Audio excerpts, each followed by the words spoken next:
zaman now itu kan sebenarnya istilah yang condong kepada negatif ya sebenarnya. Jadi zaman now itu lebih condong mengandung makna anak zaman now itu anak yang nyeleneh-nyeleneh gitu.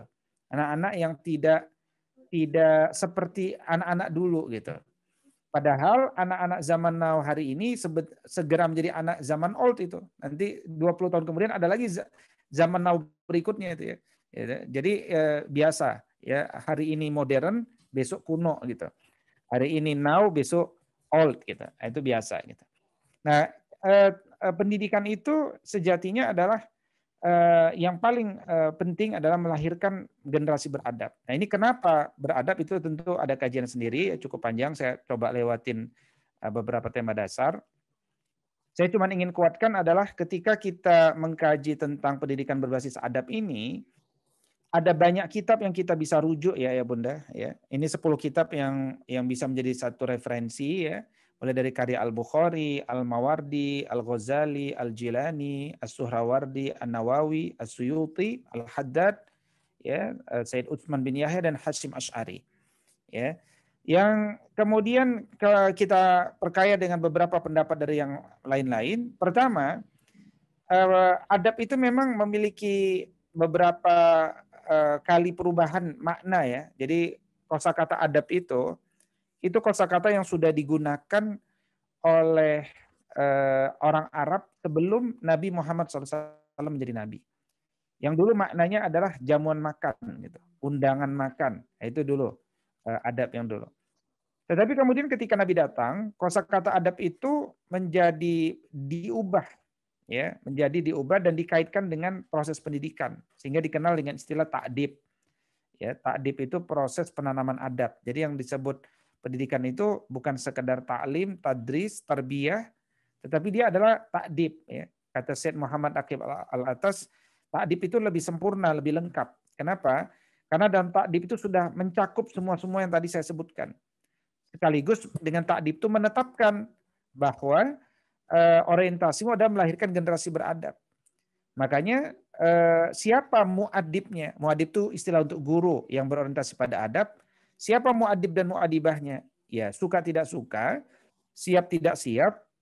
Ketika kita punya anak, ya kitalah yang menjadi guru, menjadi muadib dan muadibah. Makanya wahai ayah bunda, engkaulah muadib. Ya. Tapi kalau engkau punya keterbatasan ilmu, keterbatasan waktu, nah di situ terkadang kita perlu sinergi dengan sekolah, dengan komunitas-komunitas dan seterusnya. Dengan demikian yang disebut pendidikan itu adalah beban orang tua, di mana diperkenankan bagi dia untuk beraliansi strategis, bermitra dengan sekolah misalkan. Jadi sekolah itu bukan tempat penitipan anak. Ya, berapapun mahalnya kita bayar, tetap yang namanya sekolah itu dia partner kita. Ya. Jadi jangan berharap anak itu akan soleh tanpa sumber utamanya dari rumah-rumah kita. Maka jadikanlah rumah-rumah kita sebagai madrasah-madrasah kita, markas-markas Quran kita, gitu ya. Nah, sejak kapan kemudian adab itu berubah dari undangan makan kepada maknanya pendidikan, gitu ya.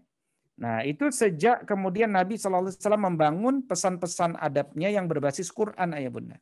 Jadi kata Nabi SAW, al-adabu huwal Quran. Adab itu adalah Quran itu sendiri.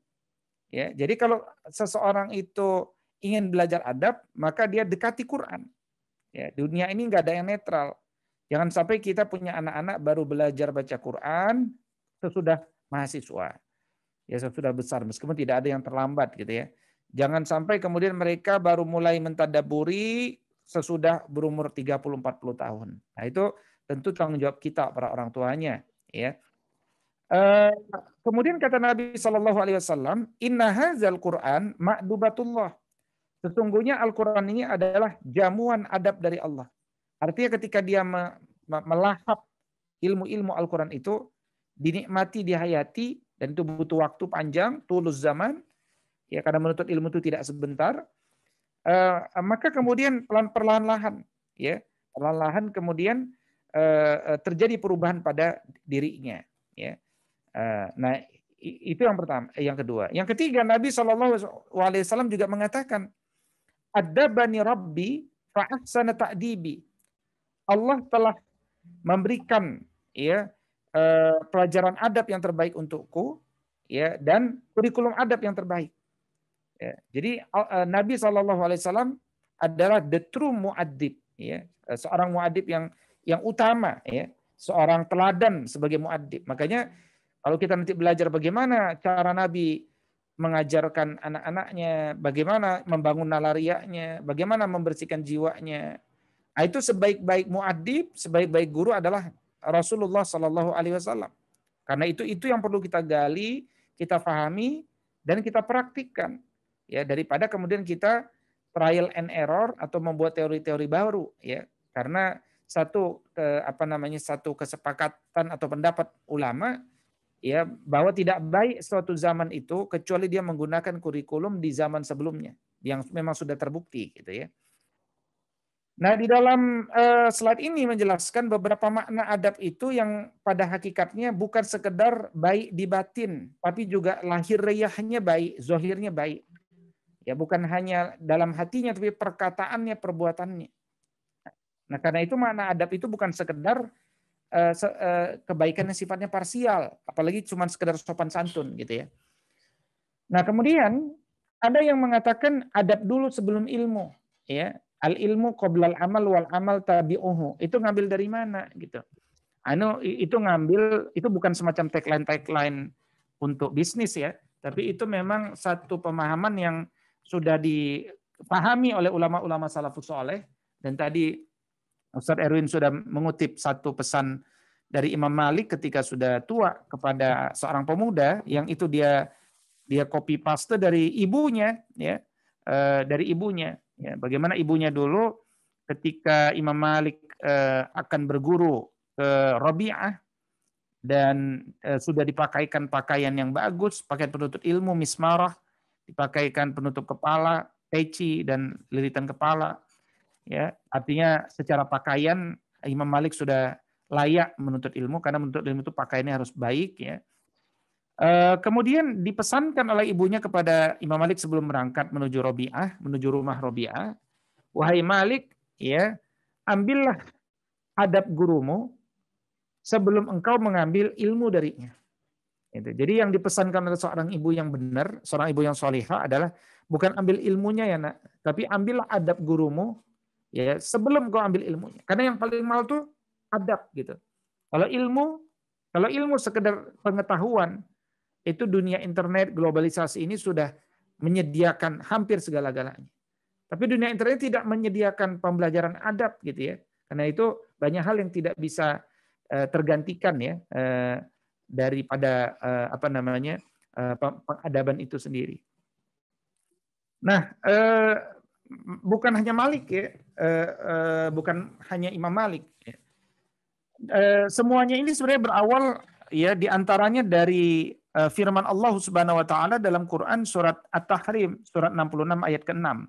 Ketika Allah Subhanahu Wa Taala berfirman, A'udzubillahi minasyaitonirrajim, Ya ayyuhalladzina amanu qu anfusakum wa ahlikum nara. Wahai orang-orang beriman, jagalah diri kalian dan jagalah keluarga kalian dari api neraka. Itu kan pesan kepada para ayah ya. Jadi yang diperintahkan menjaga diri dan keluarga siapa? Yaitu ayah. Nah, ayah ya. Nah, karena itu kemudian ditafsirkan oleh Sayyidina Ali karramallahu wajhahu atas ayat itu. Kata Ali, ayat itu bermakna menjaga keluarganya itu adalah dengan apa? Addibuhum wa'allimuhum. Ya, tanamkan adab kepada mereka dan baru ajarkan ilmu gitu. Nah, maka kemudian banyaklah yang menggunakannya. Misalkan Sayyidina Umar mengatakan ta'addabu summa ta'allamu ya.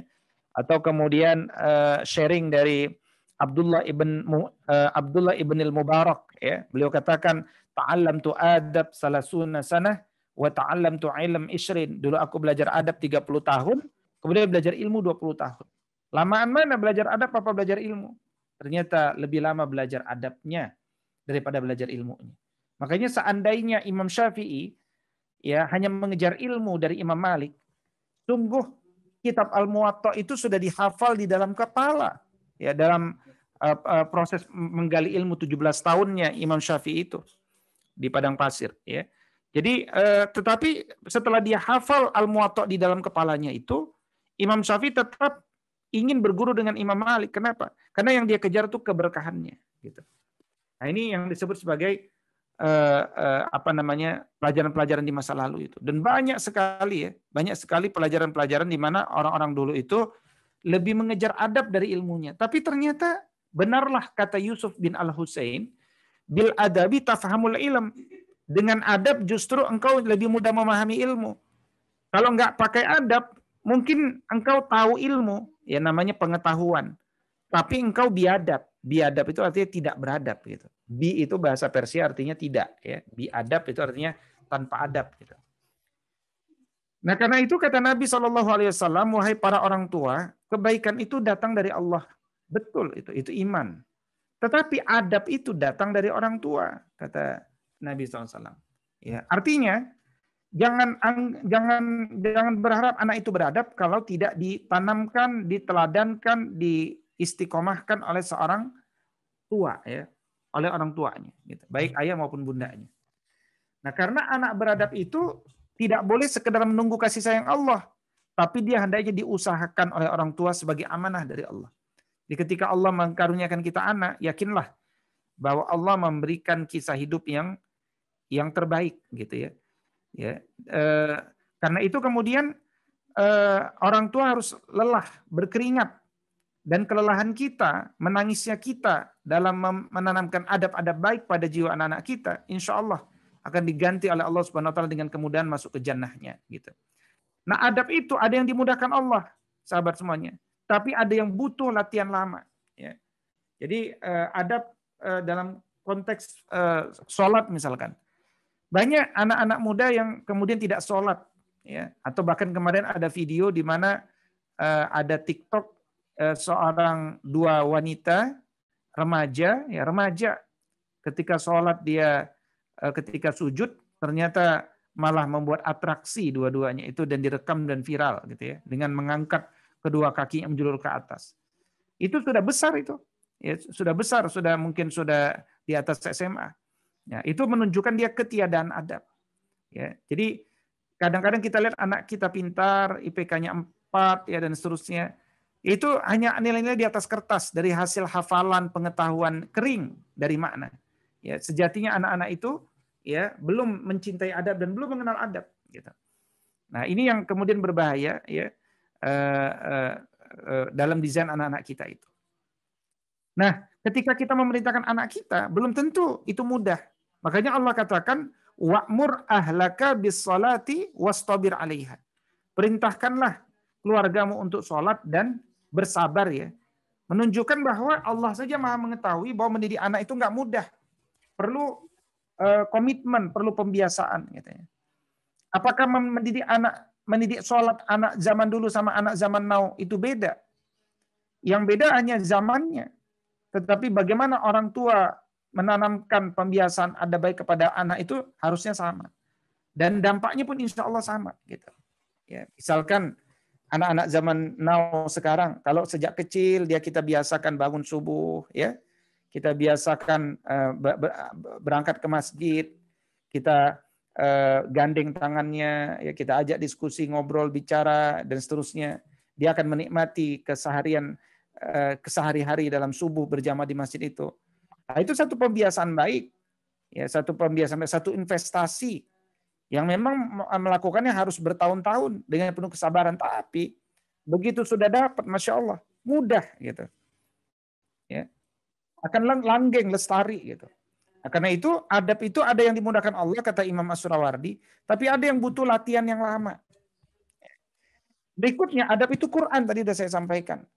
Kemudian adab itu perilaku baik, nah sopan santun, ya, tetapi bukan hanya sopan santun, gitu. Kemudian kata Nabi SAW, tidak ada pemberian yang terbaik dari seorang tua daripada dia mengajarkan adab. Ya, kata Sayyidina Umar, janganlah engkau menjadi ayah durhaka, gitu. Ya, jadilah ayah yang bijak. Ya, jangan menjadi ayah yang durhaka. Apa itu ayah durhaka? Ya, merujuk kisah di masa itu ya. Satu, ayah yang tidak memberikan ibu yang baik, ayah yang tidak memberikan nama yang baik, ayah yang tidak mengajarkan Al-Quran sebagai pelajaran-pelajaran baik, maka anak itu wajar menjadi anak durhaka karena orang tuanya pun telah durhaka, gitu ya. Kemudian Al-Ghazali dalam Ihya mengatakan adab itu sumber segala adab itu zahir dan batin. Jadi ketika kita bicara adab itu bicara zahir, bicara batin. Jadi yang disebut manusia itu kan ada ruh, ada jasad. Jasad itu zahir, ruh itu batin. Ya. Karena itu kemudian ketika kita ingin melahirkan generasi beradab, kita lihat diri kita. Kita lihat diri anak-anak kita. Ya, manusia itu cuma ada dua unsur, ruh sama jasad. Nah, di roh itu minimal ada dua fungsi, akal dengan jiwa, ya, qalbu. Nah, maka kemudian ya akalnya harus dibuat beradab, jiwanya harus dibuat beradab, jasadnya pun harus dibuat beradab. Nah, inilah tiga jenis adab itu.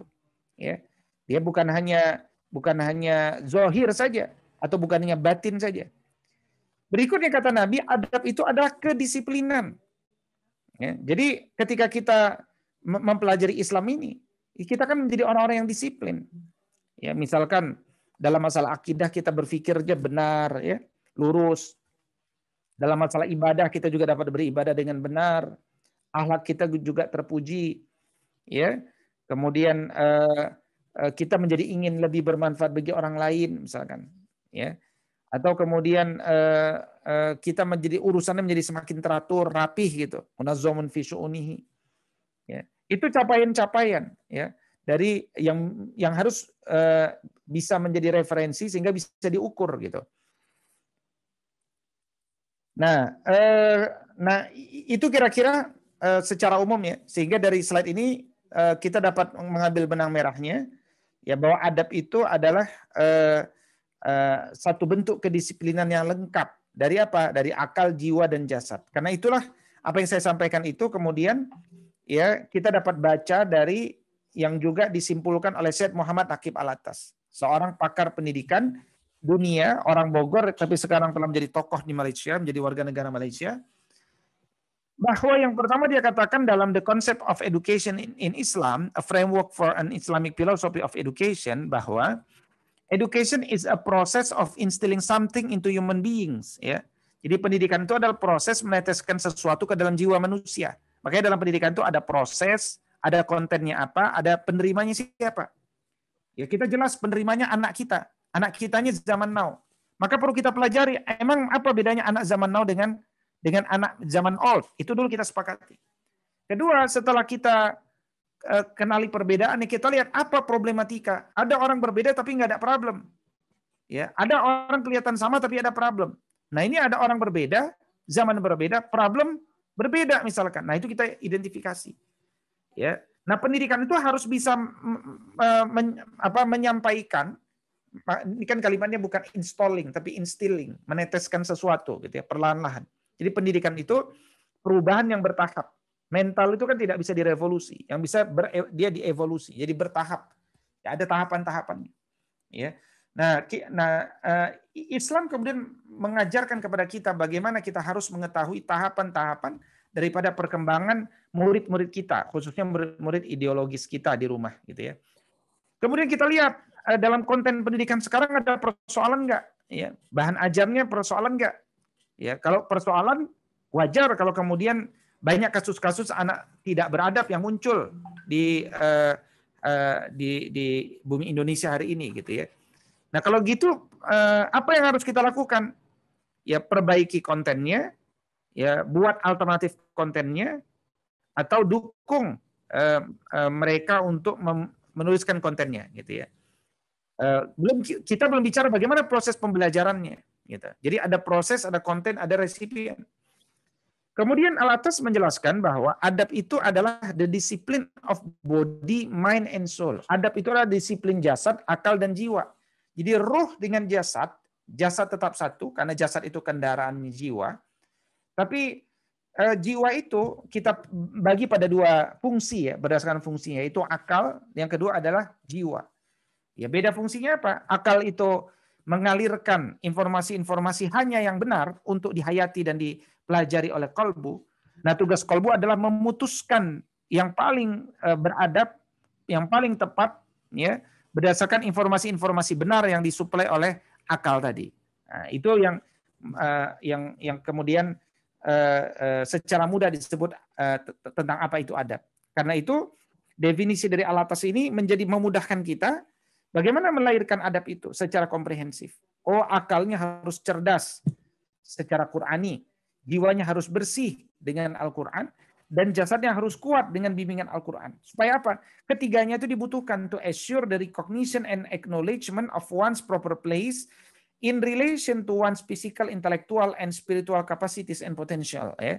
Untuk memastikan keadilannya sebenarnya. Bagaimana orang itu mampu mengenali dan menempatkan sesuatu pada tempatnya dalam kaitannya dengan hal yang sifatnya jasadi, yang sifatnya akli, dan yang sifatnya kolbi, physical, intellectual, and spiritual, capacities and potentials, gitu ya. Nah, dari definisi adab is the discipline of body, mind, and soul inilah yang kemudian kita coba turunkan ya dalam kehidupan sehari-hari. Ya. Karena memang pada akhirnya ketika kita kembali kepada konstitusi, sejauh ini sebenarnya selama belum diubah, ya kecerdasan daripada kecerdasan daripada murid itu bisa diukur dari kecerdasan imannya, takwanya, dan akhlak mulia. Nah, karena itu kita perlu kuatkan apa yang baik ini, jangan pernah tinggalkan ya satu kebaikan yang sudah kita mulai gitu. Nah, pendidikan itu sendiri, saya ingin katakan dia proses. Ya, pendidikan itu proses. Saya sering sampaikan bahwa ketika kita mendidik itu proses base, but result oriented, tapi tetap berorientasi pada hasil gitu. Kalau hari ini Nabi Nuh alaihissalam masih hidup, ya kalau hari ini Nabi Nuh alaihissalam masih hidup, saya kira orang yang paling tepat mengisi kajian parenting adalah Nabi Nuh alaihissalam. Ya, karena dia langsung seorang nabi dan mengetahui bagaimana cara-cara mendidik murid itu. Tetapi pada faktanya, ya setelah beliau mendidik murid-muridnya dengan pelajaran-pelajaran yang luar biasa dan mendidik Nabi langsung, ternyata anaknya dijadikan sebagai anak yang durhaka ya, kepada ayahnya. Sampai kemudian Allah pun katakan saking durhakanya dia, nasabnya sudah tidak lagi bersambung kepadamu dan engkau sudah tidak usah mintakan maaf kepadanya. Ya, lupakan saja dia. Nah, apakah kemudian Nabi Nuh menjadi ayah yang gagal? Kalau kita melihat dari hasil, mungkin kita katakan dia gagal. Dan itulah kesalahan orang hari ini, selalu melihat hasil gitu. Padahal agama ini yang dilihat adalah prosesnya, bukan hasil. Ya, maka hadirkan proses yang benar, bukan hadirkan atau bukan sekedar berorientasi pada hasilnya, tapi hadirkan proses yang benar. Ya, kita telah berusaha memberikan hak-hak yang dibutuhkan oleh anak. Ya, kita telah berusaha memberikan hak yang dibutuhkan oleh anak. Tetapi kemudian anak itu tidak sesuai dengan apa yang kita harapkan, bahkan menjadi jauh. Ya, mudah-mudahan tidak seperti anaknya Nabi Nuh alaihissalam. Ya, apakah kemudian kita gagal? Tidak. Kita berhasil karena wilayah hidayah itu wilayah Allah Subhanahu wa taala. Karena itu jangan pernah merasa bahagia ya anak kita soleh, tapi kita nggak pernah terlibat sama sekali menanamkan iman dan adab itu ke dalam jiwa anak-anak kita. Ya, begitupun kisah-kisah yang lain ya, kisah Nabi SAW dan paman-pamannya ya, termasuk paman yang terakhir ya, yang banyak membantu dia, Abu Thalib. Ya, kisah terkait tentang doa Nabi Zakaria dan Nabi Ibrahim alaihissalam ya, dan seterusnya gitu ya. Kemudian, nah ini yang saya tadi sampaikan bahwa pendidikan itu pada akhirnya lebih tepat disebut ta'dib ya, dengan alasan ilmiah yang tadi. Ya, selain alasan dia mengcover semuanya, dan kemudian dia lebih menetapkan nilai ya, target yang tidak abu-abu gitu. Nah, sekarang kita coba lihat ya, kita coba profiling anak zaman now itu seperti apa sih gitu ya. Siapa sih yang disebut anak zaman now gitu ya. Apa bedanya dulu sama sekarang? Saya kira teknologi ya. Teknologi. Ya. Jadi anak zaman now ini banyak yang dibekali oleh teknologi lebih cepat dari umurnya. Makanya kemudian lebih banyak yang dia lihat dan kemudian akhirnya lebih cepat dewasa dia. Ya, lebih cepat dewasa. Dampaknya apa? Dampak negatif dari teknologi. Ya. Dan kemudian tentu ada dampak-dampak dari makanan fast food dan seterusnya gitu ya. Nah ini anak zaman now, ya, teknologi. Ya, bukan kemudian kita membenci teknologi, tidak, tetapi ada istilah bagaimana kita mempercayakan teknologi itu kepada seorang anak ketika masa dia sudah rusdan. Ya. Artinya apa? Dia sudah berada pada fase yang mampu membedakan ya, antara yang baik dengan yang tidak baik gitu.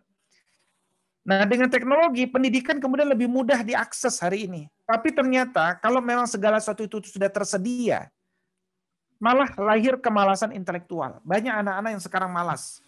Banyak anak-anak yang kemudian tidak semangat belajar.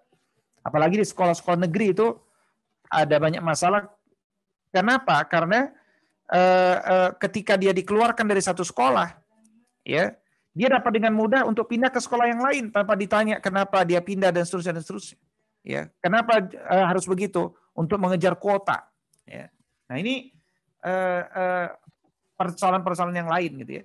Sehingga kemudian itu ada dampaknya. Anak-anak zaman now ini dengan pendidikan yang mudah diakses, dia merasa ya udah nanti aja deh. Yang penting sudah ada bahannya semuanya. Ya itu persis seperti kita dulu ya. Yang penting sudah fotokopi buku, tapi bukunya nggak dibaca gitu. Yang penting sudah ada gitu.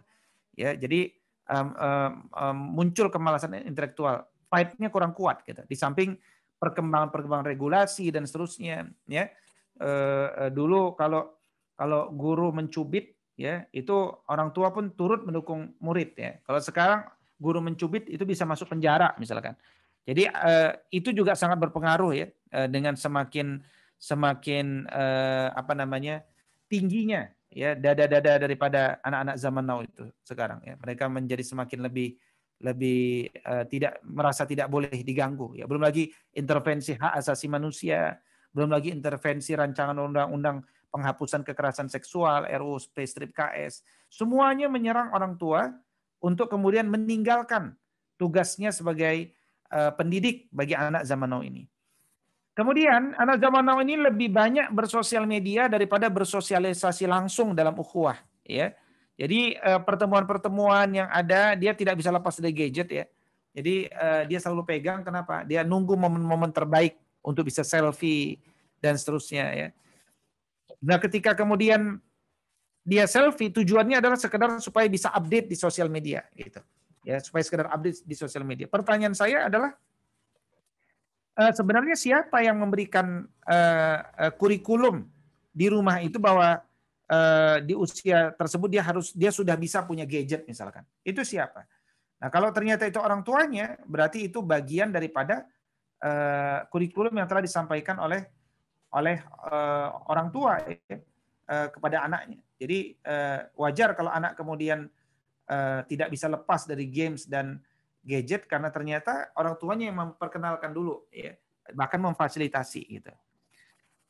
Nah berikutnya mengutamakan gaya hidup dan penampilan sehingga lebih boros ya. Jadi anak dulu sama anak sekarang lebih borosan anak sekarang. Ya. Kalau anak dulu mungkin pakaian abangnya masih mau dipakai, kalau dia tidak, dia beli inginnya bermerek dan seterusnya. Kenapa itu? Boleh jadi karena setiap Sabtu Ahad kita program kurikulumnya adalah makan bersama gitu ya, makan bersama di mall gitu. Nah itu satu program kerja sebagian keluarga, sehingga ketika dia berada di mall ya dia ngelihat banyak merek, banyak branded, banyak penampilan-penampilan, dan itu jadi dampak dari kurikulum ke mall itu gitu ya. Nah berikutnya lebih berani dalam hal cinta kepada lawan jenis ya. Kalau dulu mustahil lah anak-anak SMP, SMA gitu ya. Kalau sekarang anak SMA sudah banyak kejadian. SMP sudah banyak kejadian, ya kalau SMA ya dulu juga sudah biasa, apalagi sekarang menjadi semakin mengerikan. Makanya banyak yang hamil di luar nikah di SMA, hamil di luar nikah di SMP, ya itu tentu ada benang merah ya. Mulai dari kita yang membantu mereka mempercepat tumbuh besar dewasanya, mempercepat pengenalan pengetahuannya, ya dan seterusnya. Ya, dan kontribusi orang tua ada enggak? Sangat banyak ya. Bahkan ada rumah yang rumah yang tidak punya privasi di satu tempat itu kemudian ditemukan anaknya itu kemudian melakukan permainan kuda-kudaan gitu ya. Nah, setelah ditelusuri ternyata memang tidak ada ruang privat di sana gitu. Ya, dan itu terjadi hari ini. Nah itu yang kemudian apa namanya, ketika kita bicara anak zaman now itu tidak lepas juga sebenarnya dari kita ya, tentang bagaimana kita mengkondisikan anak-anak kita ya. Nah ini gambar-gambar yang saya kira perlu kita coba renungkan gitu ya, bahwa anak zaman now itu pertama rambut ya, rambutnya pengen gondrong-gondrong ya, gaya rambut ombre masa kini ya, kemudian dia selalu bawa action cam ya, handphonenya juga pegang handphone, ada power banknya buat infus ya, tasnya tas kanvas, sepatunya sepatu kets gaul gitu ya.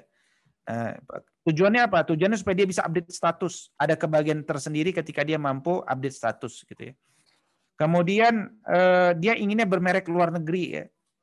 Padahal jangan-jangan merek luar negeri itu juga berasal dari dalam negeri gitu.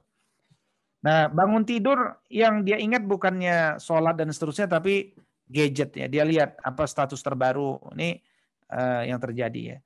Nah, kemudian ini diperparah juga dengan orang tuanya ya. Jadi orang tua, jadi kalau kita bicara zaman now bukan hanya anak zaman now ya, tapi ada orang tua zaman now. Ya, orang tua zaman now ini ingin bahwa cinta anaknya itu dibuktikan dengan melike ya. Jadi posting-posting orang tuanya kalau nggak di-like oleh anaknya, oh berarti anaknya tidak sayang sama mamanya gitu ya. Jadi didorong oleh mamanya, coba like itu postingan mama tadi. Kalau enggak berarti enggak sayang. Itu berarti ada hubungan juga dari orang tuanya. Dan itu sudah mulai hal seperti itu muncul. Ya. Jadi kita sedang berdiskusi bukan hanya anak sebagai subjek, tapi orang tua juga sebagai subjek. Ya. Ya. Kemudian bagaimana kemudian dengan hal-hal yang biasa, akhirnya mereka punya ide-ide yang aneh-aneh. Ya, misalkan ini memfoto apa namanya WC gitu ya. Ya ini kan hal-hal yang kemudian di luar nalar ya, dan banyak sekali kejadian ya.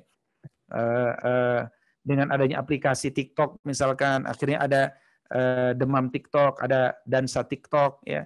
Bahkan yang lebih tragis adalah peran ibunya ya, mengajarkan bagaimana sejak kecil anak-anak itu dididik bukan dengan talqin Al-Quran, tetapi sejak kecil sudah diajarkan dengan dansa-dansa TikTok ya, Ome TV dan macam-macam ya, sehingga kemudian anak-anak itu menjadi terbiasa ya sejak kecil. Nah, kalau yang biasa-biasa itu sudah lewat, akhirnya dia mencoba yang luar biasa, yang aneh-aneh gitu.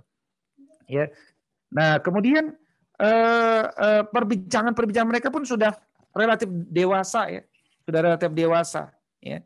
Dan contoh nih, games aja misalkan. Kalau anak itu tidak disepakati berapa lama dia bermain games ya, maka kemudian yang terjadi anak itu akan susah fokus dalam pembelajaran, mudah emosi, marah, dan itu apa namanya, pengobatannya di Inggris itu ya ada tesisnya, bahkan dari jurusan sekarang, no mobile phobia, itu bisa 300 juta sendiri itu untuk perbaikan mental anak-anak yang sudah keburu apa namanya, sakit ya, sakit mental, artinya dia sudah tidak bisa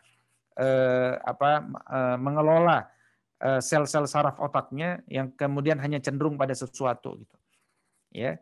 Nah, ini contoh dari pacaran ya. Kalau dulu kita masih kecil lihat orang besar pacaran ya, udah besar kita lihat anak kecil pacaran gitu ya. Bahkan manggilnya juga bunda, ayah gitu ya, dan seterusnya. Nah, ini sudah mulai terjadi. Dulu kita nunjuk pakai tangan. Sekarang sudah mulai adab orang nunjuk pakai mulut ya. Di si fulan mana? Tuh gitu ya, sambil mulutnya moncong ke arah sana gitu. Ya, kemudian meskipun begitu, tetap ada hal-hal yang positif juga ya. Artinya anak-anak zaman now itu juga dikenal sebagai anak-anak yang mudah diajak berbuat kebaikan sebenarnya ya. Cuman dari sini kita coba renungkan, persoalan ini sebenarnya ada pada ketidakmampuan kita mengelola teknologi ya sebenarnya, menurut hemat saya. Ya. Jadi saya kutipkan beberapa catatan dari hasil penelitian psikolog terkait apa sih penyebab hal-hal yang nyeleneh dari anak zaman now ya, karena istilah zaman now ini kan istilah anak-anak yang nyeleneh sebenarnya.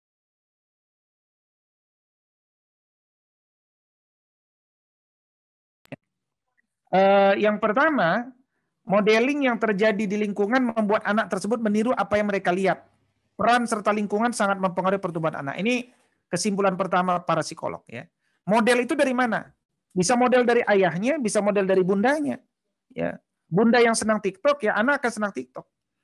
Di Malaysia itu ada, ya di Malaysia itu ada anak yang tidak suka membaca Quran, kemudian ibu sama bapaknya bersepakat, ya kalau gitu kita buat tradisi ba'da maghrib, ayah bunda kita baca Quran masing-masing, nggak usah ngajak anak-anak, ya. Jadi mereka berdua membaca Quran dengan suara yang keras. Seminggu anaknya tidak ada perubahan, sibuk main dan seterusnya.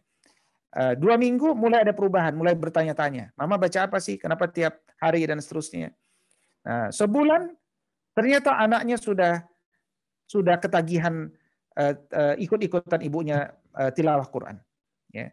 Nah ini satu contoh kisah benar yang bisa ditiru bahwa sesuatu itu ala bisa karena biasa. Adab itu salah satu maknanya pembiasaan baik. Kita ingin punya anak punya kedisiplinan baik, tapi dibiasakan dulu. Ya. Akalnya, cara berpikirnya, cara kebersihan jiwa, membersihkan jiwanya, dan keputusan-keputusan hidupnya. Gitu. Yang kedua, kurangnya edukasi yang diberikan orang tua untuk mengembangkan diri si anak dan mengajarkan pengalaman hidup yang positif untuk menambah wawasan si anak. Jadi kurang edukasi. Ya, orang tua terlalu sibuk, tidak menyempatkan waktu untuk menjelaskan ya hal-hal positif negatif dari sesuatu, ya, dan tidak mendorong anak untuk meningkatkan wawasan gitu, ya, khususnya orang tua yang merasa ya aku kan dulu sudah mengalami masa-masa yang sulit, jangan sampai anakku melewati masa-masa yang sulit lagi, biarkan mereka menikmati kesulitan-kesulitanku. Nah, itu teori yang sangat-sangat berbahaya, sangat-sangat keliru dalam dunia pendidikan, karena dia lupa bahwa dirinya itu menjadi berhasil sukses setelah mengetahui dan menikmati kesulitan-kesulitan hidupnya. Bagaimana mungkin anaknya bisa sesukses dirinya, bahkan lebih sukses lagi, kalau tidak dikenalkan dan tidak menikmati kesulitan-kesulitan dalam kehidupan ini. Jadi pendidikan itu kan filosofisnya mengantarkan anak supaya bisa hidup dengan benar di luar rumah ketika kita lepas. Ya, pada akhirnya anak itu akan dilepas dari luar rumah. Pada saat itu anak itu sudah punya kemampuan untuk membentengi dirinya. Dia kenal mana halal haram, mana benar, mana batil dan sesat, mana baik, mana buruk. Dia kenalin itu. Ya, kemudian dia punya jiwa juga sudah bisa memanage antara hawa nafsu dengan ilmu. Ya, mana yang didahulukan? Bagaimana supaya hawa nafsu turun sehingga ilmu akan terus memandunya gitu. Nah, itu pelajaran-pelajaran mental yang harus kita kuatkan di dalam rumah.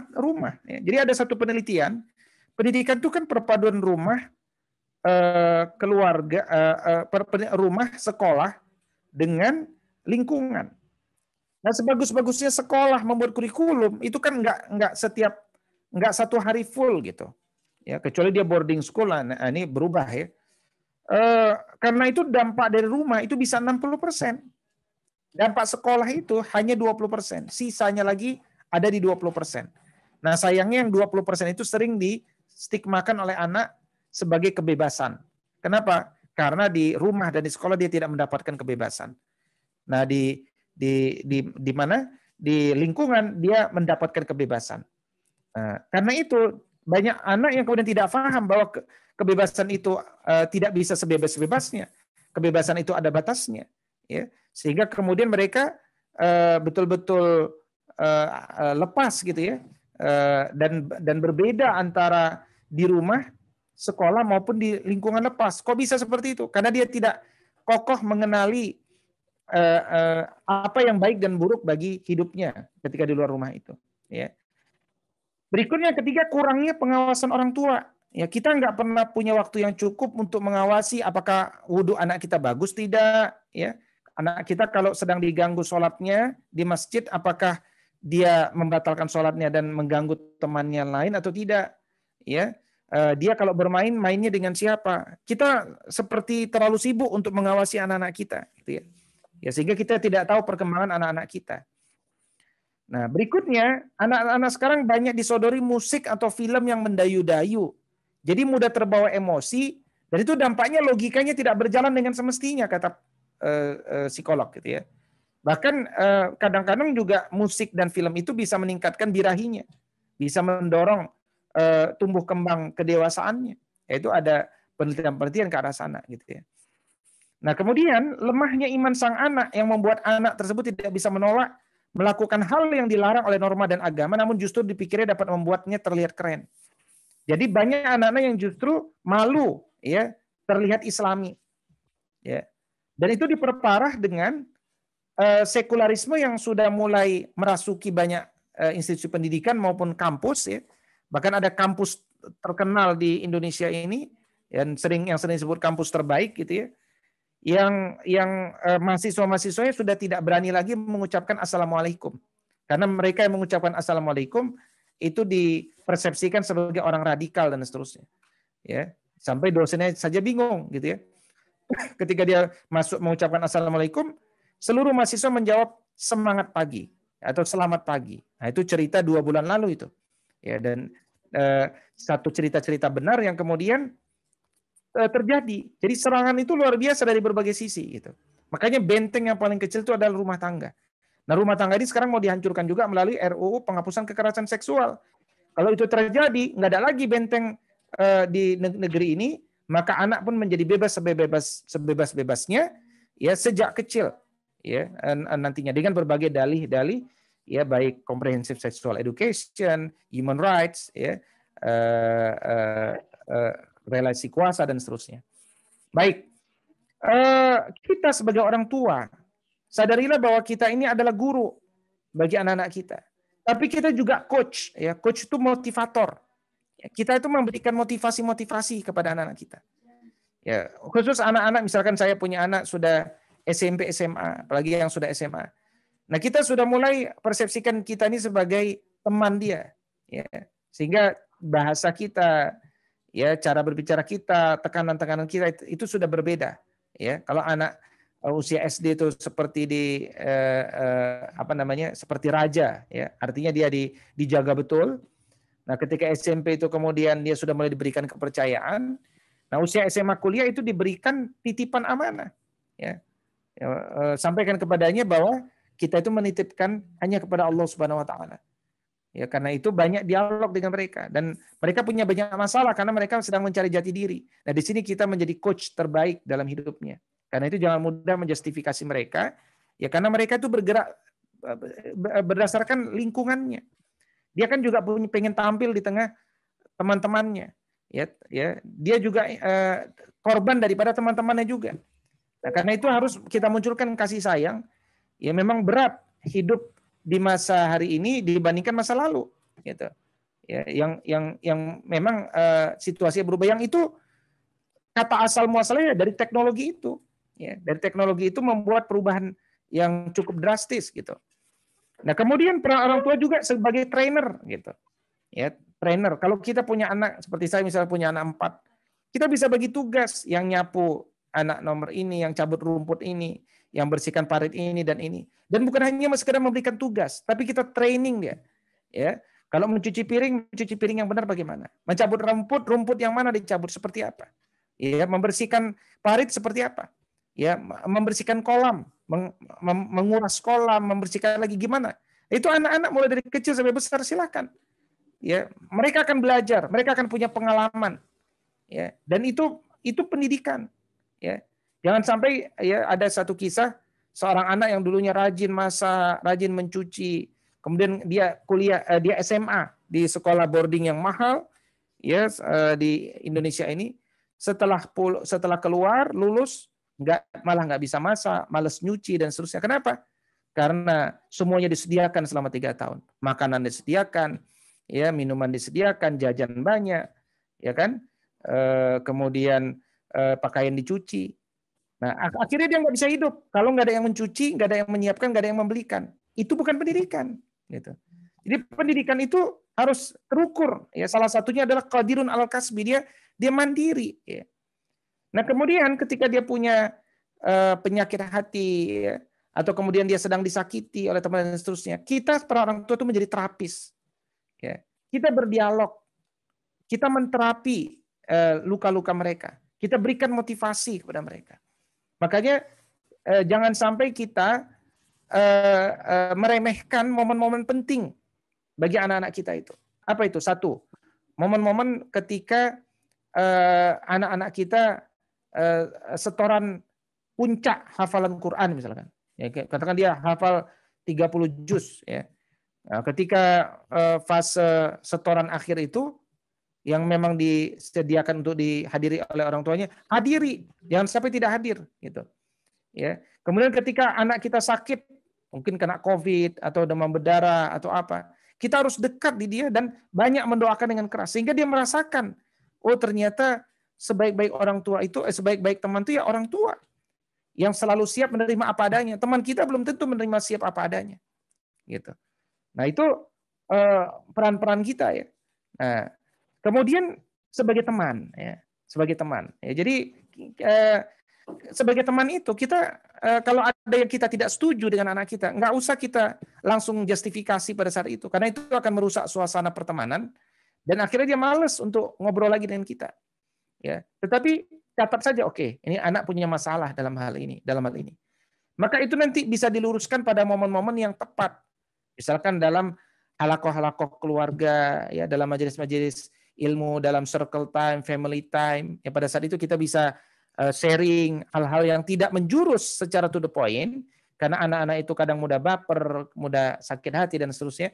Tapi kemudian kita sampaikan secara halus, ya tetapi mengena dengan sehingga kita mampu menanamkan sesuatu pada waktu yang tepat gitu, ya. Nah, bagaimana kemudian pola pendidikan yang terbaik di zaman now ini? Nah, tetap ada yang tidak bisa berubah. Satu, pendidikan agama. Agama itu maksudnya adalah pendidikan Qur'ani. Quran itu dia harus diinternalisasikan ke dalam jiwa anak, bukan sekedar dihafalkan. Kalau dihafalkan, menghafal Quran itu mudah, Bapak Ibu. Ya, kami punya anak 2 orang sudah selesai hafalan Quran. Ya, tinggal 2 lagi. Tetapi punya anak hafal Quran itu belum tentu anak itu jadi soleh. Belum tentu anak itu kemudian jadi cerdas. Ya, padahal yang diinginkan oleh Al-Quran adalah soleh dan cerdas. Gitu. Nah, karena itu Quran itu bukan pelajaran agama itu bukan sekedar dihafal. Nah, saya sering sampaikan ya kepada berbagai forum dan termasuk pada keluarga sendiri bahwa kalau dia mempelajari Quran dengan tadabbur, memahami kandungannya, maka dia akan mencintai ilmu-ilmu sains sosial. Baik ilmu-ilmu antropologi, sosiologi, edukasi, politik, ekonomi, budaya, geografi, sastra, dan humaniora lainnya. Ya. Ketika dia ingin mensukseskan ilmu sosial, dia pasti ingin mempelajari ilmu alam. Ya. Ilmu fisika, kimia, biologi, matematika. Ya. Makanya ketika saya membangun sekolah adab, kita bangun guru-gurunya dulu, dan guru yang kita cetak adalah guru-guru yang dia guru tahfiznya, dia guru tadaburnya, dia guru sainsnya, dia wali kelasnya. Karena itu sesuatu yang bukan harus dipegang oleh banyak orang. Karena kita masing-masing perlu mengetahui itu. Gitu. Kita perlu karena itu ilmu kehidupan. Ilmu sains itu ilmu kehidupan, ilmu untuk hidup. Nah, sains yang beragama, ilmu untuk hidup dengan nilai-nilai agama. Kan ilmu agama itu bukan ilmu untuk hidup di akhirat. Ilmu agama itu ilmu untuk hidup di dunia. Ya, makanya jangan pernah pisahkan ilmu agama dengan ilmu sains. Ya, kesannya nanti ilmu belajar sains berbeda dengan ilmu agama.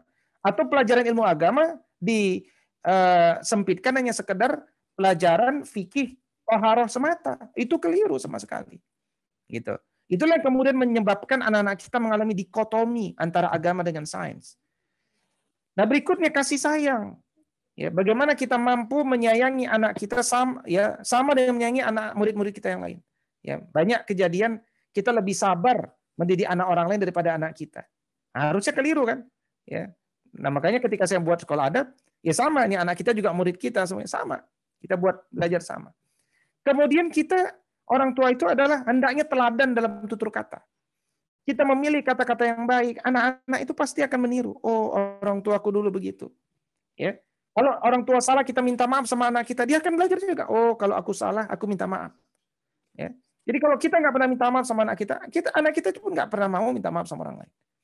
Kalau kata-kata kita kotor, ya ragunan itu semuanya keluar ketika kita marah, anak-anak kita akan ngikut. Ya. Jadi copy paste anak itu, buah itu tidak akan jatuh jauh dari pohonnya. Kemudian latihan bertanggung jawab, ini penting. Ya. Bagaimana ketika kita berikan dia hadiah anak, besok kita kasihkan THR. Sekaligus kita bimbing, nah ini THR. Ada hak buat orang lain, coba bersedekah. Ada hak buat kuliahmu di masa depan, coba menabung. Ya, engkau kalau mau jajan yang sehat, nasihatkan sekian. Ya, jadi dia berpikir untuk masa depannya. Aku nanti kuliah pakai uang siapa? Oh ini dari tabungan, ya kan? Kemudian untuk investasi di akhiratku gimana? Oh ini dari sedekah. Ya, jadi bagaimana anak-anak itu belajar menjadi sosok-sosok yang visioner, mandiri, tapi nilai-nilai Islam itu kuat tertanam dalam jiwanya. Kemudian yang kelima, jangan banyak menuntut anak. Apalagi pakai ilmu pokoknya. Pokoknya harus hafal Quran, jadi dokter, jangan macam-macam. Jangan. Ya. Anak itu nanti akan pecah konsentrasinya. Ya, dia tentu punya keinginan. Kita gali. Kalau ada keinginan yang tidak sesuai dengan agama, kita diskusikan saja. Dialog, itu tidak sesuai dan seterusnya. Tapi selama tidak bertentangan dengan agama, potensi ada di sana, silakan kita bantu. Ya, anak itu nggak sama. Ya, tentu ya dia menganggap itu terbaik, ada ceritanya pasti. Pasti ceritanya adalah karena teman-teman di sekitarnya atau film yang ditontonnya atau apapun. Tetapi yang namanya manusia bisa berubah. Jangankan dia, kita saja per 5 tahun kadang suka bosan. 5 tahun kita mungkin ingin kerja ini, 5 tahun lagi kemudian kita ingin mencoba ini. Kita saja sudah merubah-rubah skenario kehidupan kita berkali-kali. Apalagi anak-anak kita. Nah, kemudian mensepakati jadwal dan teknis bermain ini penting. Ya, anak-anak itu adalah orang yang paling bisa diajak bekerja sama sebenarnya. Sepanjang dia paham dan sepakat. Ya, konteks main game misalkan. Oke, nggak ada masalah, silakan berikan dia games yang baik, tapi berikan waktu, sehingga bukan kemudian tanpa waktu. Ya, jadi kurikulum tanpa waktu itu kurikulum juga ya, kurikulum tanpa waktu. Padahal kurikulum itu ada batasannya, ya, ada kurikulumnya. Oke, main game berapa menit? Oh, sekian. Nah, kita sepakati, dia sepakat, dan dia akan menjadi orang yang paling bisa bertanggung jawab dengan kesepakatan itu. Nah, ini sayangnya kita jarang membuat kesepakatan dengan anak-anak kita. Ya. Kemudian tidak membeda-bedakan dan membandingkan dengan anak-anak kita. Jadi jangan beda-bedakan sama anak-anak kita. Jangan katakan ini anak yang paling dicintai, jangan. Jangan juga bandingkan, tuh lihat anak orang lain itu lebih bagus dari kamu, jangan. Ya. Tetapi membandingkan antara halal haram itu boleh. Tapi membandingkan potensi yang terbaik, mendorong dia berkompetisi boleh, melejitkan potensi. Tapi membandingkan sesuatu yang tidak layak dibandingkan, hati-hati, jangan. Ya. Berikutnya, perbanyak interaksi dan komunikasi dengan anak-anak kita. Makan kita, ya, kalau sudah makan, mau makan di rumah, mau makan di restoran dan seterusnya, sepakati jangan bawa handphone. Ketika kita di mobil 3 jam menuju Bandung dari Jakarta, sepakati tidak ada handphone. Supaya apa? Itu waktu-waktu yang mahal kita bisa diskusi, dialog dengan anak kita, terbuka. Ya, kalau perlu ketika di mobil, anak kita duduk di depan, bundanya di belakang. Ya, sehingga ngobrol dengan anak-anak gitu. Nah, itu kesempatan. Karena pendidikan itu komunikasi. Pendidikan itu seni mengubah jiwa manusia. Bagaimana jiwa manusia bisa berubah tanpa ada komunikasi? Makanya 17 dialog ayah, bunda, dan orang tua secara umum di dalam Al-Qur'an, ya, itu kan dialog. Ya, jadi para ayah itu ada 14 kali di dalam Al-Qur'an itu dialog. Bunda itu ada 2 kali dalam Al-Qur'an itu dialog. Ya. Jadi jangan sampai ada ayah-ayah yang tidak dialog. Kemudian targhib dan tarhib. Targhib, ya, saya tidak mengatakan reward and punishment. Ya, saya ingin menggunakan bahasa yang lebih tinggi lagi dari sekedar reward and punishment, tapi targhib dan tarhib. Targhib itu motivasi dari Allah. Tarhib itu ancaman dari Allah. Ya, kalau reward and punishment sekedar dari kita. Ya, tetapi ketika kita kenalkan dia dengan motivasi dari Allah, tarhib dari Allah, Masya Allah. Ya, mereka anak-anak yang diberikan narasi yang tinggi, narasi akhirat, dia tidak akan melupakan dunianya. Tapi kalau dia hanya sekedar diberikan narasi dunia, dia tidak akan tahu bagaimana memanjat, mendaki menuju Allah Subhanahu wa taala. Itu yang sulit kita. Ya.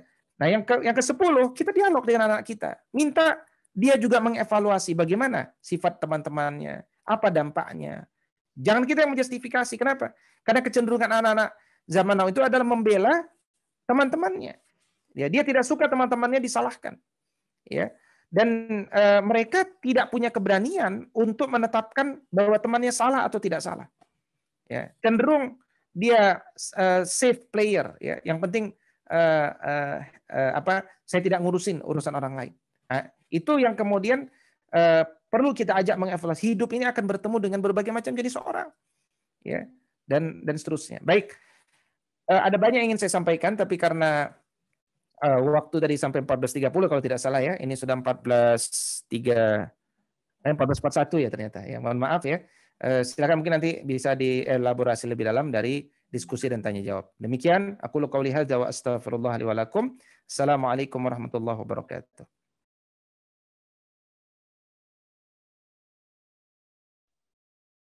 Waalaikumsalam warahmatullahi wabarakatuh. Masya Allah, rasanya lengkap sekali, Set. Meskipun nanti bisa diperdalam oleh masing-masing kita, oleh para orang tua, dan barangkali juga di sini yang ada yang belum nikah ini bisa lebih awal untuk bisa mempelajari, karena menjadi orang tua tidak ada, setahu saya, tidak ada sekolah formalnya begitu, atau bahkan ada perkuliahan yang dirancang oleh negara kita gitu barangkali. Padahal semua kita adalah kelak yang akan setelah menikah punya pasangan dan berharap ada keturunan, maka otomatis akan menjadi orang tua. Ini Masya Allah sekali materi-materi dari Ustadz Wido yang sudah disampaikan kepada kita semua. Rasanya banyak sekali yang ya kalau boleh nanti ayah bunda dijadikan status begitu, quote oleh Ustadz Wido Supraha di kajian Zoom Ruang Baik gitu barangkali, yang misal bisa ayah bunda kutip pada kajian kali ini. Baik, saya mau beri kesempatan terlebih dahulu untuk yang mau bertanya dengan berinteraksi langsung dengan Ustadz Wido dengan open mic dan open layar. Silakan klik tombol raise hand. Silakan ayah bunda ada yang mau bertanya secara langsung. Saya persilakan disampaikan nama, asal kotanya, dan disampaikan dengan singkat dan padat. Baik, dipersilakan ayah bunda ada yang mau bertanya langsung. Barangkali kalau di chat agak belibet begitu kalau tulis kalimat-kalimatnya. Atau kita dahulukan, sampai saat ini belum ada, kita dahulukan yang pertanyaan sudah masuk melalui chat tadi. Saya bacakan, Ustaz, izin. Ada pertanyaan pertama, Ustaz, dari atas nama Ibu Dwi Rizka Maulia. Untuk terkait dengan teknologi, apakah lebih baik kita beradaptasi dengan teknologi untuk barangkali dalam hal ini untuk mendidik anak-anak usia dini, atau dihindari sama sekali? Atau sekali lagi, apakah kita seperti apa, kalau bisa diadaptasi itu seperti apa adaptasinya, atau bahkan dihindari sama sekali? Boleh dijawab terlebih dahulu, satu persatu, agar nanti penanya bisa dapat menerima jawaban terlebih dahulu. Ya, bismillahirrahmanirrahim. Kalau saya perhatikan kajian-kajian di timur dan barat ya tentang teknologi gadget ya dalam hal ini, saya tidak melihat ada satu negara pun yang mendukung penggunaan gadget ini untuk pendidikan ya. Bahkan sampai ada studi no mobile phobia itu di Inggris yang tadi saya sempat singgung. Jadi menurut hemat kami ya, bukan karena kita sekedar muslim ya, karena ini sifatnya universal. Kerusakan itu bukan kerusakan hanya bagi muslim, kerusakan bagi anak-anak secara umum ya. Adalah yang paling terbaik kita tidak mengagendakan, mohon maaf saya ulangin, kita tidak menjadikan gadget itu sebagai satu hadiah bagi anak kita di usia pendidikan dasar dan menengah. Nah, itu kira-kira yang paling tepat ya. Jadi pendidikan dasar dan menengah bukanlah waktu yang tepat bagi mereka untuk memegang gadget. Ya, kecuali ada hal-hal yang sifatnya penting ya. Misalkan saya punya anak kebetulan SMA di Mesir ya. Saya membutuhkan dia pegang handphone agar saya bisa video call supaya saya bisa melihat langsung kondisi dan seterusnya ya. Itu yang kemudian membuat saya memberikan. Tetapi secara umum seandainya tidak ada kebutuhan untuk itu, maka kemudian kita hendaknya tidak memberikan Ya, dan kalaupun kita memberikan betul-betul memang karena kita telah membuat kesepakatan bersama anak-anak kita, ya, dan ada challenge, tantangan-tantangan dalam konteks kemandirian ekonomi yang kita bisa sampaikan kepada anak itu, apa yang dia bisa lakukan dengan gadget itu. Ya. Jadi kalau ketika dia diberikan gadget, apa yang dia bisa peroleh. Nah, itu kita diskusikan dengan anak-anak kita. Ya, khususnya tentu dalam konteks kemandirian ekonomi. Ya, supaya dia tidak menjadi hamba dunia, ya, hamba TikTok, hamba sosial media dan seterusnya. Itu yang dikhawatirkan oleh Nabi SAW, abdud dunya, ya, atau abdud dinar, abdud dirham, gitu ya. Ya, jadi saya kira itu jawaban singkatnya. Wallahu a'lam. Baik, terima kasih Ustadz. Ya mungkin ini kekhawatiran ayah bunda dan para orang tua saat ini yang di tengah pandemi seperti ini justru interaksi anak dengan gadget itu seolah-olah memang tanda petik dipaksa itu, karena itu bagian dari metode pembelajaran online saat ini. Tapi di samping itu punya efek sampingnya gitu, punya efek samping yang akhirnya dia menjadi kesempatan untuk bisa mengakses aplikasi-aplikasi atau materi-materi online yang belum saatnya untuk dia terima. Nah ini tadi sudah dijawab oleh Ustadz Wido, dan pertanyaan selanjutnya adalah ini sepertinya ya sering banyak Ustadz para ibu barangkali yang ingin rutin menghadiri kajian-kajian keilmuan, kemudian kajian Zoom seperti ini, tapi sering dapat mendapati anaknya sering merepotkan gitu. Nah ini boleh dong Ustadz kalau sharing tipsnya agar ketika menimba ilmu nyamannya seperti apa untuk ketika para ibu ini menimba ilmu, tapi juga anak kita tidak direpotkan dengan anak-anak kita gitu. Apakah mungkin ya ayahnya dulu juga ini yang harus gantian gitu, ketika ibunya belajar ayahnya megang anaknya gitu, atau ada tips lain Ustadz? Dipersilakan. Ya, bismillahirrahmanirrahim. Yang paling pertama harus kita pahami adalah kenapa anak itu mengganggu ibunya. Tentu karena dia bosan, karena dia tidak punya aktivitas. Ya, makanya kemudian banyak ibu-ibu ngasih handphone. Tenang, karena di handphone itu ada aktivitas, kan begitu. Akhirnya dia menjadi ketagihan. Karena itu, yang pertama harus kita biasakan pada anak kita adalah apa agenda dia di rumah. Karena ketika kita ajak dia ke masjid atau ke majelis ilmu itu kan sebenarnya cuman melanjutkan apa kebiasaan di rumah gitu. Ya, saya pribadi misalkan, saya tidak anti televisi, tapi televisi di rumah saya tidak pernah menyala. Kenapa? Karena memang di rumah itu tidak menarik untuk menonton televisi, ya, kecuali ada hal-hal tertentu yang kita butuhkan.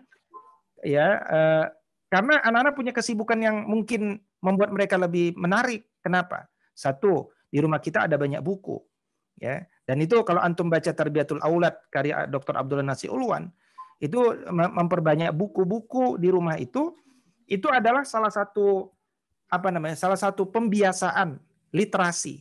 Bapak Ibu tahu Indonesia itu 2015 menurut ukuran PISA, lembaga independen yang menjadi alat ukur masalah nalaria di dunia ini, Indonesia itu peringkat 68 ya. Tapi 68 itu bukan dari 200 bukan dari 200 country ya. Ya, itu sekitar hanya dari 80 ya. Kita 68. Mohon maaf, dari 70 ya. Nah, di tahun 2018 kita jadi peringkat 75 dari 82 negara. Nah, yang diukur dari 3 poin, yaitu diukur dari literasi, sains, dan matematika. Ya. Bahkan Kementerian Agama, Dirjen Kementerian Agama ketika kita undang itu, beliau mengeluhkan bahwa secara umum madrasah-madrasah di Indonesia itu jauh ketinggalan nalarianya dibandingkan sekolah-sekolah konvensional. Nah, sekolah-sekolah konvensional secara umum peringkatnya tadi 75. Ya, sama juga semuanya kurang bagus. Nah, itu di luar nalar ya bagi saya. Kenapa? madrasah-madrasah itu adalah yang paling dekat dengan Quran. Paling dekat dengan Quran. Ya. Kenapa dekat dengan Quran dia nggak suka matematika? Itu aneh bagi saya. Ya. Kenapa dia belajar Quran tapi nggak suka sains? Itu sangat aneh bagi saya. Makanya ketika kita merekrut guru-guru adab gitu ya, sebagian besar dari Libya kita ambil, ada dari Mesir ya. Mereka ini sama, nggak suka matematika. Ya, tapi peran kita untuk mendidik mereka, kenapa Anda harus suka matematika? Anda syariah sudah bagus, ya, tapi hidup tuh bukan hanya dengan syariah. Antum nggak akan bisa jadi orang kaya kalau nggak bisa matematika. Dibodohin melulu nanti sama orang. Antum nggak bisa hidup dengan benar menjaga alam ini kalau tidak mengerti ilmu natural sciences. Antum nggak bisa menjadi leader kalau antum nggak mengerti social sciences. Ya, nah karena itu ciptakan game-game yang game-game yang ini apa namanya yang real gitu ya, bukan game-game di gadget gitu ya. Jadi anak itu kan senang bermain, berikan game-game kepada mereka. Contoh apa? Ya, pembiasaan membaca. Kalau anak kita bisa menceritakan, bukan sekedar kalau anak kita bisa membaca, sudah baca buku ya. Meskipun kadang kalau anak itu senang sekali, antum belikan buku ya. Jadi satu kali antum ikut kajian, antum beli satu buku, ya kan? Buku baru, bukan buku lama ya. Jadi kadang-kadang ilmu itu kan harus dibeli, ya. Artinya mungkin antum kajiannya gratis, tapi supaya anak itu diam kan antum harus membayar anak itu.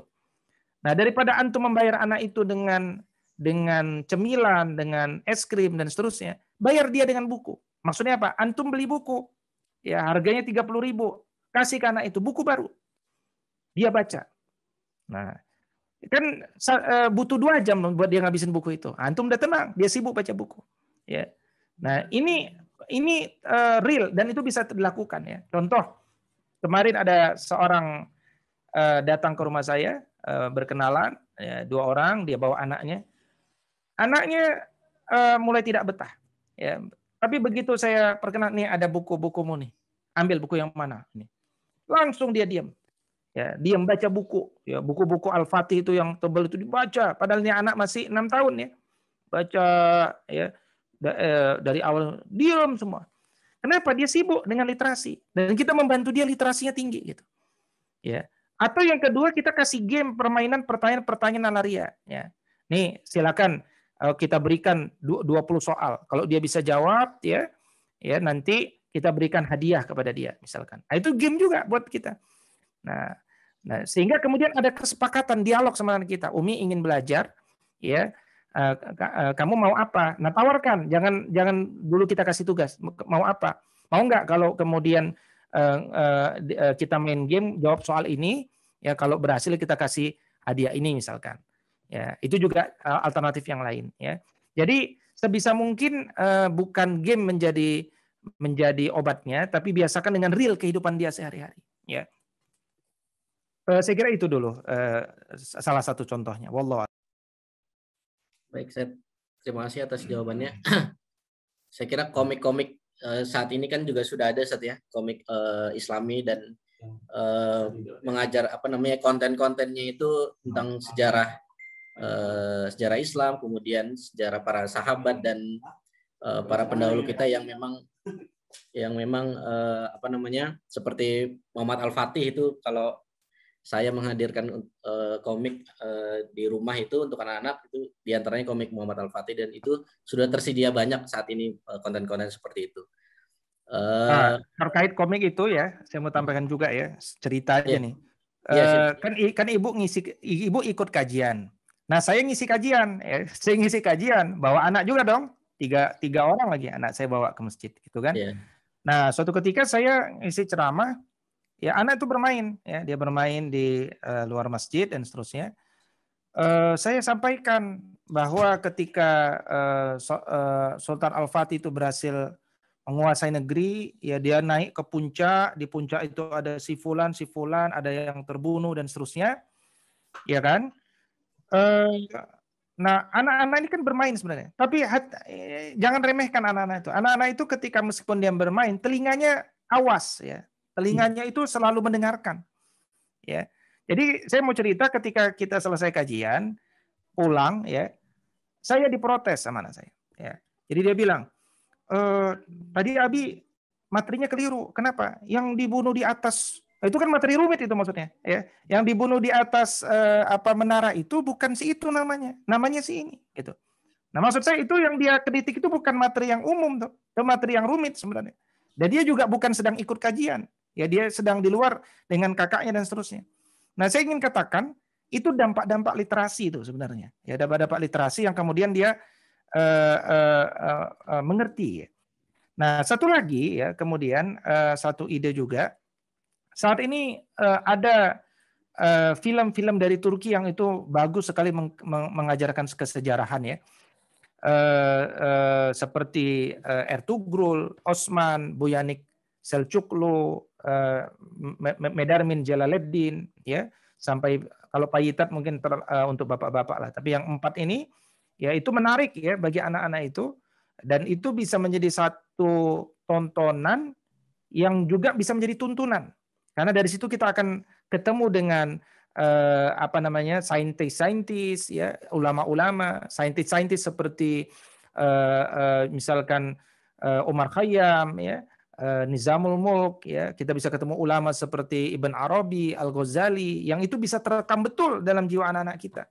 Jadi maksud saya hatta tontonan sekalipun yang kita berikan kepada anak kita itu dalam bagian pengembangan kapasitas building daripada anak itu, karena orang yang paham sejarah itu sudah menguasai sebagian daripada agama ini gitu. Itu saya kira tambahannya sedikit. Baik, Seth. Luar biasa emang anak-anak. Jadi anak-anak memang peniru yang ulung. Saya juga sering kalau misalnya di kendaraan tidak sengaja menyetel, walaupun nasyid ya, tapi nasyid yang memang untuk orang tuanya atau yang sudah dewasa, suatu waktu besoknya itu sudah diulang gitu, sudah bergumam ketika baca-baca, tapi bergumamnya nyanyi-nyanyi nasyid itu, masya Allah, yang kita nggak nyangka. Jadi apapun aktivitas kita kalau bisa memang itu disetel murotal agar memang anak-anak bisa setiap waktunya bisa mendengarkan ayat Allah Subhanahu wa taala. Baik, waktu kita ini izin 5 menit lagi, Seth ya. Masih ada pertanyaan yang mudah-mudahan terbaca semua ya Bunda. Mohon maaf yang tidak sempat terbaca, mudah-mudahan bisa disampaikan di lain waktu. Tapi pertanyaan selanjutnya Ustadz, mungkin saya coba saat ini 2 pertanyaan saya gabung. Pertanyaan pertama, Assalamualaikum Ustadz, mau tanya kalau seorang ibu sudah berusaha membuat kesepakatan dengan anak untuk hal-hal baik, barangkali mungkin sepakat setiap habis maghrib itu waktunya ngaji, tapi ayahnya malah membatalkan kesepakatan itu, Ustadz. Nah itu pertanyaan pertama, kemudian saya sambung kedua. Nah yang kedua itu, kebanyakan saat ini mungkin pendidikan yang porsinya untuk mengutamakan agama dan umum secara seimbang, barangkali itu kan di tempat-tempat yang mahal, Ustadz, tanda petik gitu ya. Nah sedangkan kalau kita di sekolah negeri, kalau boleh kita sebut, itu kan porsi untuk agamanya mungkin agak lebih sedikit, mungkin dapatnya mungkin dari ekstrakurikuler dan sebagainya. Ini bagaimana Ustadz kalau misalnya soal keterbatasan biaya dan segala macamnya, agar porsi pendidikan adab khususnya pendidikan agama bisa tetap diterima oleh anak secara baik, meskipun anak itu sekolah dimanapun gitu ya, di sekolah negeri, sekolah swasta yang memang umum gitu materi-materi pembelajaran. Itu Ustaz 2 pertanyaan. Baik, bismillahirrahmanirrahim. Untuk pertanyaan pertama, ini kembali ke materi Ustadz Benri Jaisur Rahman harusnya pekan lalu ya. Karena dan itu yang menjadi awal itu. Artinya tidak akan berhasil satu pendidikan kalau ayah bundanya tidak bergenggaman tangan. Ya, karena itu bukan usaha ibu harusnya, itu usaha bapak ibu, usaha ayah bunda harusnya, usaha orang tua.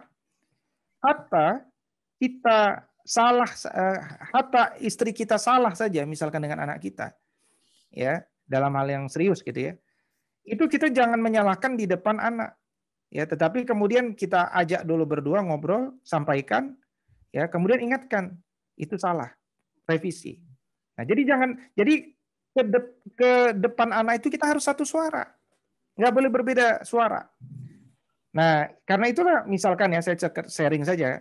Saya kan membuat sekolah adab itu sebagai sekolah model sebenarnya. Model, dan alhamdulillah sudah banyak sekolah-sekolah yang mulai tertarik untuk mencoba pelan-pelan gitu ya. Jadi misalkan di sekolah adab misalkan kita hanya menerima orang tua yang memang siap bergenggaman tangan, bergandengan, ya. Tadi menyinggung juga ada pendidikan tuh. Jadi gini, Bapak Ibu, pendidikan itu memang butuh dana, ya. Pendidikan itu mahal, ya. Tapi bagaimana dana itu kita bisa kelolakan itu masalahnya. Ya, bagi saya pendidikan yang ideal itu dananya adalah buah dari wakaf produktif. Itu target, ya. Jadi wakaf produktif. Karena wakaf produktif itulah anak saya kuliah di Mesir, kuliah SMA di Mesir itu gratis. Kenapa? Karena Al-Azhar itu lebih kaya daripada Mesir. Gitu. Ya. Di Indonesia misalkan Muhammadiyah. Muhammadiyah itu bisa menghutangi negara 3 triliun. Ya. Kemudian Gontor itu Sidogiri juga, ya enggak disetarakan di zaman Pak Maftu Basuni almarhum juga enggak ada masalah bagi dia. Dia jalan aja terus. Gitu. Kenapa? Mereka bisa membiayai sendiri. Nah, itu namanya kemandirian, berbasis wakaf produktif. Nah, kalau belum bisa wakaf produktif, subsidi silang. Ya, saya misalkan menerima orang-orang kaya, silakan. Nah, ada komponen biaya sekolah, ada komponen infak. Ternyata yang memberikan infak lebih besar daripada uang sekolah malahan. Nah, kemudian ada orang yang nggak mampu. Ustaz, saya nggak mampu, saya nggak punya dan seterusnya. Ada gratis di sini. Syaratnya satu, suami istri kerjasama. Ustaz, saya mau cerita, ada satu keluarga. Ustaz, saya ini kerjanya tukang cuci, pembantu rumah tangga. Boleh nggak sekolah di sekolah adat? Oh boleh, silakan. Syaratnya satu, bapak ibunya aktif. Kalau bapaknya nggak usah dibicarakan, Ustaz, lupain aja bapaknya. Emang kenapa? Masih sudah meninggal bapaknya? Masih hidup, Ustaz. Tapi nggak usah dibahas loh, Ustaz. Lupain aja. Nggak bisa, mohon maaf. Ibu nggak bisa masuk ke sekolah saya, bukan karena ibu pembantu rumah tangga, tapi karena suami ibu harus dipaksa terlibat. Nah, ketika kajian orang tua, ya sekolah adab buat orang tua, karena saya buat sekolah adab buat orang tua, sekolah adab buat guru, itu orang tua wajib hadir. Suami istri, satu video layar. Karena kalau saya tidak paksakan, tidak akan ada masa bagi ayah itu menyempatkan untuk belajar. Dengan dalih cari nafkah. Tapi kalau dipaksakan bisa kok ternyata. Alhamdulillah bisa. Ya. Nah syaratnya apa? Sekolah itu ketika dia membuat pendidikan betul-betul fokus untuk mengembangkan ilmu, bukan untuk berbisnis. Gitu. Nah, itu tuh penting ya dalam dunia pendidikan. Nah, karena itu sekolah itu mahal, ya. Tapi bagaimana kita kemudian mengelola sekolah itu? Nah, kemudian Ustadz, saya di sekolah umum pelajarannya cuma sedikit. Saya katakan mau dikasih pelajaran, oke, sekarang 2 jam satu pekan. Katakan ibu dikasih 10 jam saja, itu juga nggak akan membuat anak kita baik. Kenapa? Karena tetap ada dikotomi antara ilmu agama sama ilmu umum. Padahal ilmu mengajarkan Tuhan saja yang paling mudah bagi saya, itu di ilmu biologi, paling mudah ngajarin Tuhan. Ilmu fisika, paling mudah ngajarin Tuhan. Ya. Tapi pelajaran biologi anak-anak kita malah diajarin apa? Asal-usul kehidupan manusia. Ya kan? Apa teorinya? Biogenesis, abiogenesis. Ya kan? Bahwa manusia itu makhluk hidup ada dari makhluk mati. Dan seterusnya. Ya, mungkin ada murid yang bertanya, Ibu biologi, Nabi Adam kok nggak ada ya di pelajaran Ibu? Kan Nabi Adam asal-usul kehidupan manusia. Ya, apa kata gurunya? Hatta di sekolah Islam sekalipun. Ya. Kalau itu pelajaran agama, nak, nanti tanyain sama guru agama ya. Kita sekarang sedang belajar biologi. Runtuh itu sekolah. Karena berarti telah membeda-bedakan antara ilmu agama dengan ilmu dunia. Artinya belajar biologi sekalipun tidak beragama. Anak kita jadi sekuler. Gitu. Nah, karena itu bukan sekedar perkara pada jam agama dan non umum bagi saya. Tapi bagaimana semua pelajaran itu terislamisasikan. Ya.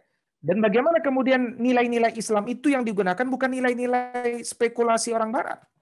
Ya. Nah, karena itu masalah pertama di sekolah umum. Masalah yang kedua di sekolah umum, kurikulumnya terlalu banyak. Ya. Kurikulum terlalu banyak. Ada kurikulum nasional, kurikulum Islam, kurikulum macam, bahkan ada 3 kurikulum. Siapa jadi korbannya? Anak dapat apa? Enggak dapat apa-apa, pusing, stres. Nah, bagaimana kemudian kita mampu kreatif melahirkan kurikulum yang tidak terlalu banyak, tapi kalau diadu kualitasnya mirip. Bahkan lebih tinggi dalam penanaman iman dan adabnya. Nah, itu creativity kita yang harus kita kembangkan. Ya.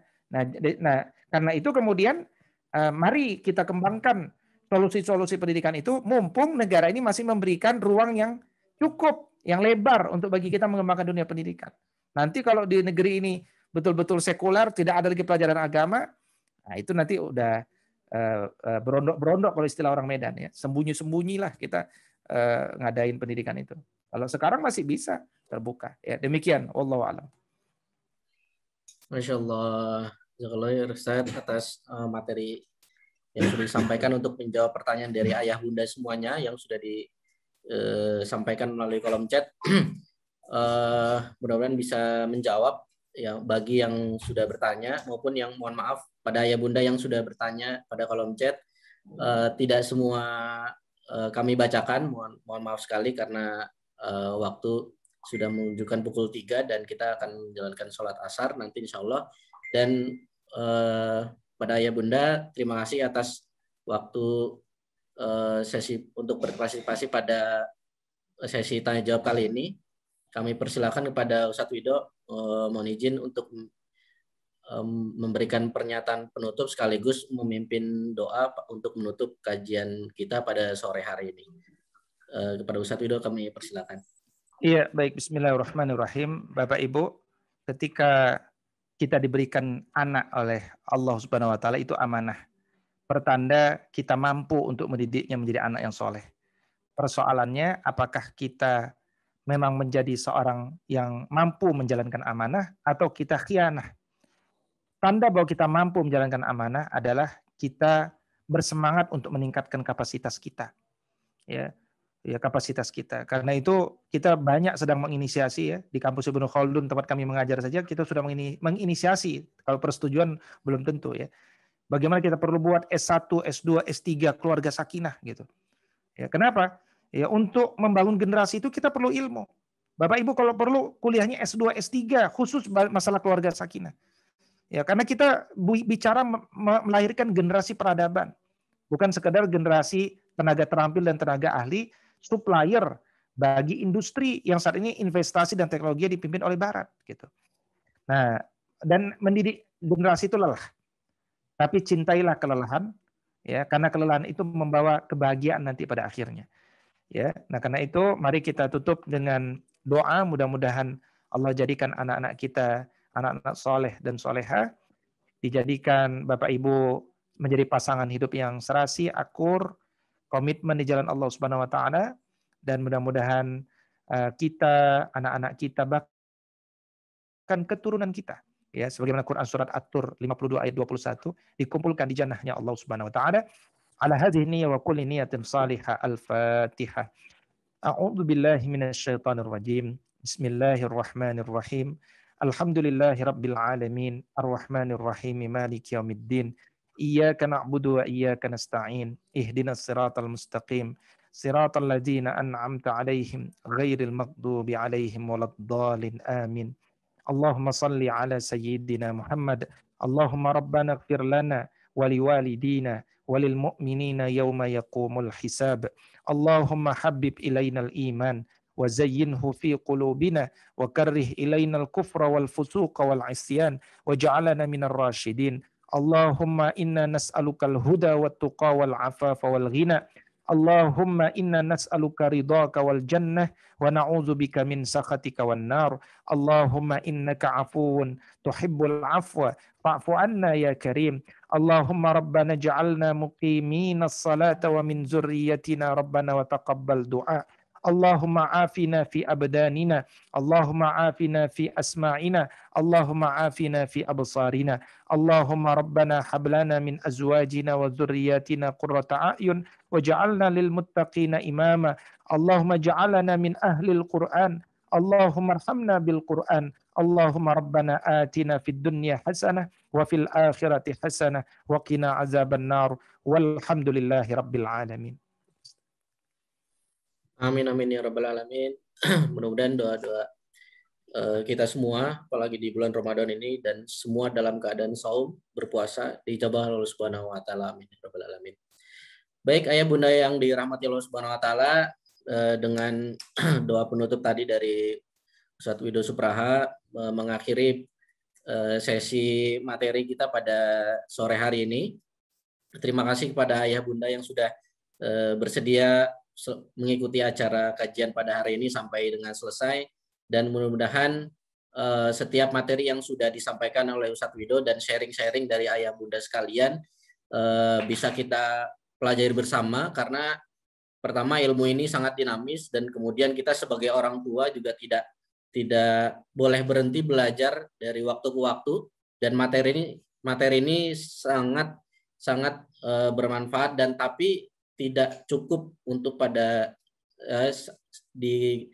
diikuti hanya 1 jam 2 jam, tapi diikuti terus untuk kemudian menjadi trigger kita semua gitu ya, untuk menimba ilmu lebih mendalam lagi, dibuka lagi kembali buku-bukunya, dibuka lagi kalau yang terbiasa dengan audio visual mungkin dengan kajian YouTube Ustadz Wido Supraha yang sudah tersebar di media sosial beliau di YouTube juga, atau kalau boleh izin saya promosikan Ustadz, bisa mengunjungi banyak sekali materi di sekolahadab.com Ustadz ya. Itu bisa diakses materi-materinya di sana, dan materi-materi yang memang khusus disampaikan oleh Ustadz Wido Supraha. Baik ayah bunda sekalian, sebagai informasi nanti kajian berikutnya adalah kajian bersama Imam Syamsi Ali, imam di Islamic Center di kota New York, Amerika Serikat, yang akan digelar pada 1 Mei 2021 pada pukul 20.30. Jadi setelah sholat tarawih barangkali bisa mengikuti kajian pada hari Sabtu tanggal 1 Mei 2021 pukul 20.30. Dan kita akan coba dapat cerita langsung, karena beliau sedang berada di New York, Amerika Serikat. Beliau akan sharing-sharing terkait perkembangan Islam di sana, seperti apa perkembangan para mu'alaf di sana, dan beliau saat ini sudah membangun pesantren Nur Inka Nusantara Madani, yang satu-satunya pesantren yang akan dibangun di Amerika Serikat, di bumi Amerika, yang secara kebetulan juga dan Ruang Baik juga mensupport program wakaf pesantren pertama di bumi Amerika yang digagas oleh Imam Syamsi Ali. Jadi nanti mungkin beliau juga akan sharing-sharing bagaimana perkembangan pesantrennya di sana dan perkembangan Islam di sana. Karena setiap tahunnya mu'alaf itu banyak sekali yang menjadi Islam gitu ya, yang memeluk agama Islam dan kemudian hijrah gitu ya. Baik, dari kami, saya Erwin Setiawan mohon undur diri dari ayah muda sekalian. Sebagai moderator, saya kembalikan kembali ke Mbak Bila selaku MC pada kajian siang hari ini. Baik, sekian dari saya. Mohon maaf atas segala kekurangannya. Mohon undur diri juga kepada Ustadz Wido. Assalamualaikum warahmatullahi wabarakatuh. Waalaikumsalam warahmatullahi wabarakatuh. Terima kasih kepada Kak Erwin dan Ustadz Wido Supraha yang telah memberikan ilmu pembicara yang sangat bermanfaat. Semoga kita bisa menerapkan apa yang diberikan ke dalam kehidupan kita masing-masing. Dan semoga ayah, bunda, sahabat baik semuanya bisa mendidik anak-anak yang bermartabat dengan basic keagamaan Islam. Amin ya robbal alamin. Baik, selanjutnya ayah bunda,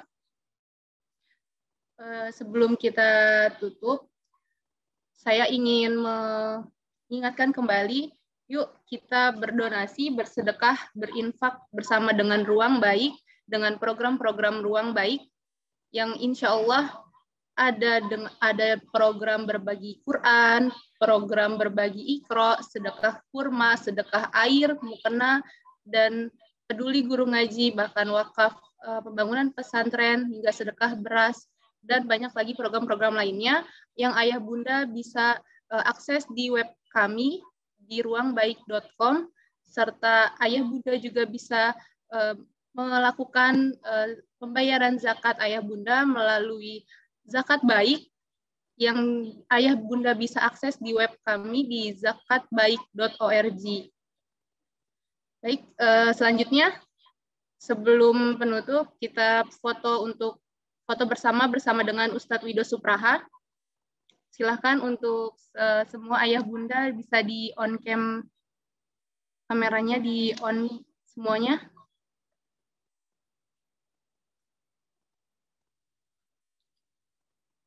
Sudah? Ya, kita hitung ya bunda, ayah bunda. Bisa dilambaikan tangannya. Ya, 1, 2, 3. Ya, untuk slide keduanya. Ya, lambaikan tangannya lagi. Ya, 1, 2, 3. Masya Allah, terima kasih kepada ayah bunda yang telah meluangkan waktunya, dan terima kasih juga kepada Ustadz Wido Supraha yang telah memberikan ilmunya. Semoga bermanfaat dan menjadikan pahala untuk Ustadz Wido Supraha. Amin ya rabbal alamin. Serta berterima kasih juga kepada Kak Erwin yang telah menjadikan moderator pada acara kajian kita hari ini. Ya, saya selaku MC tutup pamit undur diri. Semoga ayah bunda diberikan kesehatan selalu dan diberikan kelancaran dalam ibadah puasa di bulan Ramadan tahun ini. Amin ya rabbal alamin. Saya tutup kajian kali ini dengan lafaz hamdalah. Alhamdulillahirabbil alamin. Saya Bila selaku MC mohon pamit undur diri, kurang dan lebihnya mohon maaf. Wabillahi taufik wal hidayah. Wassalamualaikum warahmatullahi wabarakatuh.